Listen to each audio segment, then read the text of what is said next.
একটি মাত্র ডিম ও অল্প আটা দিয়ে ঝটপট নরম তুলতুলে নাস্তা খুব সহজে বাড়িতে বানিয়ে নিন।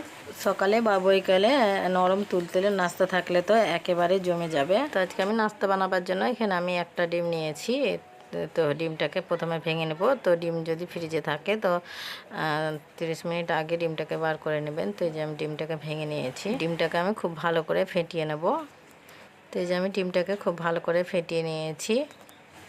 তো এখানে আমি ইস্ট নিয়েছি। তো এটা 20 টাকা দাম, আর এটা 16 গ্রাম ইস্ট থাকে। তো এটা যে কোনো মুদিখানার দোকানে আপনারা নর্মালি পেয়ে নিতে পারেন। আর ইস্টটা দিয়ে নেবেন, তাহলে নাস্তাটা খুব সুন্দর হবে। তো আমি চা চামচে 1 চামচে একটু কম ইস্টটা দিয়ে নেব।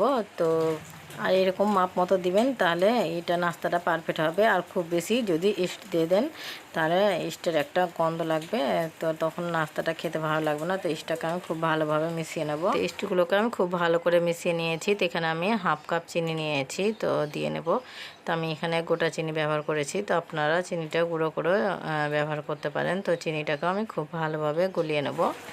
তো চিনিটাকে খুব ভালোভাবে গলিয়ে নিয়েছি। তো এখানে আমি 1 চিমটে লবণ দিয়ে লবণগুলোকে আমি খুব ভালো করে মিশিয়ে নেব। তো এই যে আমি লবণগুলোকে খুব ভালো করে মিশিয়ে নিয়েছি। এখানে আমি এখানে আটা নিয়েছি, তো যেটা গমের আটা বলে আমি সেটাই নিয়েছি। তো আপনারা ময়দা দিয়েও বানাতে পারেন। তো প্রথমে আমি 1 কাপ দিয়ে নেব, দিয়ে খুব ভালো করে মিশিয়ে নেব। তো এই যে আমি খুব ভালো করে মিশিয়ে নিয়েছি। তো এখানে আমি আরও হাফ কাপ আটা দিয়ে এখানে আমি প্রায় 200 গ্রাম আটা ব্যবহার করেছি। তো আপনারা আপনাদের প্রয়োজন মতো আটা নিয়ে নিতে পারেন। তো আটাগুলো আমি খুব ভালো করে মিশিয়ে নিয়েছি। তো এখানে আমি উষ্ণ পানি নিয়েছি, তো অল্প অল্প করে দিয়ে একটা ডো বানিয়ে নেব। তো হালকা গরম পানিটা দিয়ে এটা ডোটা বানাবেন, তাহলে নাস্তাটা খুব সুন্দর হবে। আমার চ্যানেলে নতুন বন্ধু হলে প্লিজ আমার চ্যানেলটাকে সাবস্ক্রাইব করবেন, লাইক করবেন, কমেন্ট করবেন, কেননা আপনাদের একটা লাইক কমেন্টে আমাকে ভিডিও করতে মোটিভেট করবে। যারা আগে থেকে করে রেখেছেন তাদেরকে অনেক অনেক ধন্যবাদ। অল্প অল্প উষ্ণ পানি দিয়ে একটা ডো আমি মেখে নেব। আর আমি এখন চামচটা সাইডে রেখে দেবো। তো আমি খুব ভালো করে হাতের সাহায্যে আমি ডোটাকে মেখে নেব। আর এইভাবে খুব ভালো করে ডোটাকে মেখে নেবেন, তাহলে নাস্তাটা খুব সুন্দর হবে। তো এই যে আমি হাতের সাহায্যে খুব ভালোভাবে আটাটাকে মেখে নিয়েছি। আর এখানে আমি অল্প সাদা তেল নিয়েছি, তো দিয়ে আমি স্মুথ করে চিকন করে নেব। আর এইভাবে সাদা তেল দিয়ে চিকন করে নেবেন। তো এই যে আমি সাদা তেল দিয়ে ডোটাকে একবারে স্মুথ করে আমি মেখে নিয়েছি। আর এই যে এরকম স্মুথ করে মেখে নেবেন, তাহলে নাস্তাটা পারফেক্ট হবে। তো এই যে আমি ডোটাকে খুব ভালোভাবে চিকন করে নিয়েছি। তো উপরে আমি অল্প সাদা তেল দিয়ে নেব। তো এইভাবে উপরে সাদা তেল দিয়ে নেবেন। তো এই যে আমি উপর দিয়ে ডোটাকে সাদা তেল দিয়ে চিকন করে নিয়েছি। তো ঢাকা দিয়ে আমি 2 ঘন্টা রেখে দেবো। তো ডোটাকে ঢাকা দিয়ে গরম জায়গায় রেখে দিবেন, রোদ্রে বা গ্যাসের চুলার পাশে রেখে দিবেন। তো এই যে আমার ডোটা রেস্টে রাখা 2 ঘন্টা হয়ে গেছে। আর ঢাকনাটা সরিয়ে নেব। আর দেখছেন তো কতটা ডোগুলো ফুলে গেছে, কতটা বাতাস চলে গেছে। তো বাতাসটা আমি বার করে নেব। তো এই যে বাতাসটা বার করে নিয়েছি। তো আবার আমি ডোটাকে খুব ভালো করে মেখে নেব। তো এই যে আমি ডোটাকে খুব ভালো করে মেখে নিয়েছি। তো এখানে একটা আমি বড় পিঁড়ি নিয়েছি, তো উপর দিয়ে আমি শুকনা ময়দা ছিটিয়ে নেব। তো এই যে আমি ময়দা ছিটিয়ে নিয়েছি, তো ডোটাকে নিয়ে নেব। তো এভাবে হাতের সাহায্যে ঘুরিয়ে ঘুরিয়ে আমি লম্বা করে নেব। আর এইভাবে ঘুরিয়ে ঘুরিয়ে লম্বা করে নেবেন। তো এই যে আমি হাতের সাহায্যে ঘুরিয়ে ঘুরিয়ে লম্বা করে নিয়েছি। তো এখানে আমি একটা ছুরি নিয়েছি, তো নাস্তার সাইজ করে আমি প্রথমে দাগ দিয়ে নেব। আর এইভাবে দাগটা দিয়ে নেবেন, তাহলে নাস্তাগুলো কি সাইজের হবে। তো এই যে আমি প্রথমে দাগ দিয়ে নিয়েছি। তো এই যে আমি ছুরির সাহায্যে নাস্তাগুলো আমি সাইজ করে করে কেটে নেব। তো এই যে আমি একটা একটা করে আমি একই রকম করে সব কেটে নিয়েছি। আমি নাস্তাটা বানিয়ে নেব। তো এইভাবে মুড়ে মুড়ে এইটা চিকন করে নাস্তাটা বানিয়ে নেবেন। আর খেয়াল রাখবেন নাস্তার গায়ে যেন ফাটা ফাটা দাগ না থাকে। তো এই যে আমি খুব ভালোভাবে এভাবে ঘুরিয়ে ঘুরিয়ে চিকন করে নেব। তো এই যে আমি ঘুরিয়ে ঘুরিয়ে চিকন করে নিয়েছি। আর দেখছেন তো ফাটা একটুও দাগ নাই।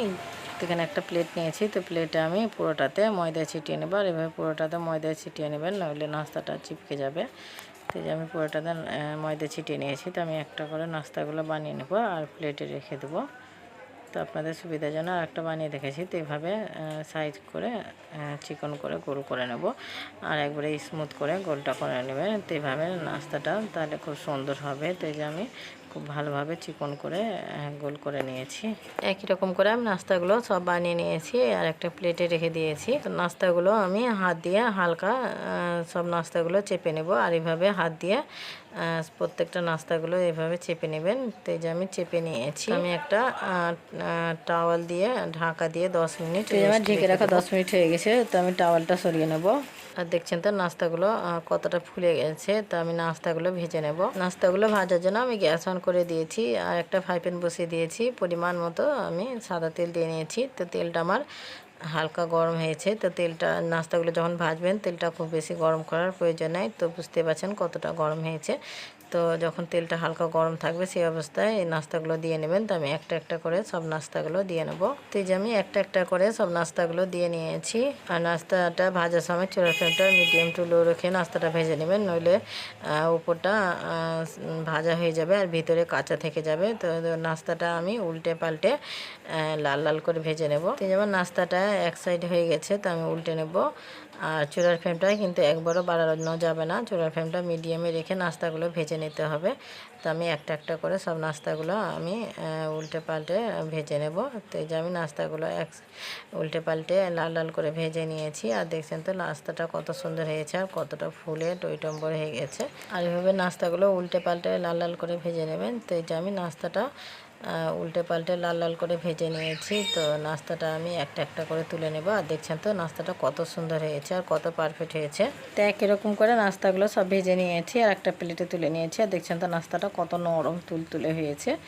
আর দেখছিলেন তো কত সহজে একটা ডিম অল্প আটা দিয়ে কত সুন্দর নাস্তা বানানো গেল। তো আপনাদের আমি একটা ভেঙে দেখাচ্ছি। আর দেখছেন তো নাস্তার ভিতরটা কত সুন্দর হয়েছে। তো আমার এই নরম তুলতুলে নাস্তার রেসিপিটা যদি ভালো লাগে তবে লাইক কমেন্ট শেয়ার করবেন আর আমার চ্যানেলটাকে সাবস্ক্রাইব করবেন, কেননা যখনই নতুন কোনো ভিডিও আপলোড দেব সবার প্রথমে আপনার কাছে পৌঁছে যাবে।